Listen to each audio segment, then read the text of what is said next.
ஒரு வண்டி வாங்கி கொடுத்தோம்னா எங்களுக்கு கம்பெனிலேருந்து அந்த டீலர்லேருந்து எங்களுக்கான கமிஷன் தொகை 2000மோ 3000மோ 4000மோ ஒரு வண்டியை பொறுத்து எங்களுக்கான கமிஷன் தொகை கொடுப்பாங்க. இப்போ எங்கள் மூலமாக வாகனம் எடுக்கும்போது அந்த வாகன டீலர்கிட்டருந்து எங்களுக்கு கமிஷன் வரப்போகுது. இதே நேரடியாக எங்கள்கிட்ட வந்து வாகனங்கள் நாங்கள் ஒரு பெரிய கார்பரேட்டாக நாங்கள் ஒரு 50 வண்டி 100 வண்டி வச்சிருக்கிற ஆளுங்களாக இருந்தால் எங்ககிட்ட வந்து நேரடியாக ஷோரூமில் எடுப்பாங்க. நாங்கள் வந்து ஒரு சிறிய அளவில் இது அனுபவத்தை மட்டுமே கொண்டு மக்களோட நன்மதிப்பை மட்டுமே கொண்டு செயல்படுற நிறுவனமாக இருக்கிறனால நாங்கள் வந்து ஒவ்வொரு டீலரோடையும் நாங்கள் தொடர்புலையும் இருக்கிறனால இதில் எங்களுக்கு 20 ஆண்டு கால அனுபவம் இருக்கிறனால இப்போ இந்த திட்டத்தின் மூலமாக மக்களுக்கு நாங்கள் செஞ்சு கொடுக்கும்போது எங்களுக்கு நாங்கள் வண்டி விற்கிறதுக்கான கமிஷனும் கிடைக்கும். எங்களுக்கும் பலன் இருக்குது.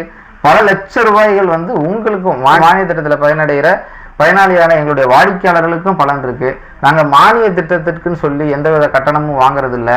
இந்த மாதிரி ஒரு திட்டம் இருக்கு, இதை மக்கள்கிட்ட கொண்டு போய் சேர்க்கணும், இதன் மூலமா நிறைய மக்கள் பலனடையணும்.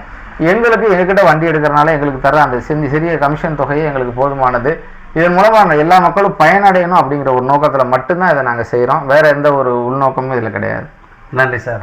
எங்கள் முகவர்கள் உங்களை தொடர்பு கொண்ட கீழ்கண்ட லிங்க்ல உங்களுடைய தகவல்களை பதிவு பண்ணுங்க, உங்களுடைய வாகனத்துடைய தகவல்களையும் பதிவு பண்ணுங்க. அதே போன்று ஃபர்ஸ்ட் கமெண்ட்லையும் நாங்கள் லிங்க் கொடுத்துருக்கோம், அதுலையும் உங்களுடைய தகவல்களை பதிவு பண்ணுங்க. அல்லது வீடியோவில் கொடுக்கப்பட்டுள்ள வாட்ஸ்அப் எண்ணிற்கு உங்களது தகவல்களை பதிவு செய்யுங்கள். எங்கள் முகவர்கள் உங்களை தொடர்பு கொள்வார்கள். நன்றி. Friends Motors.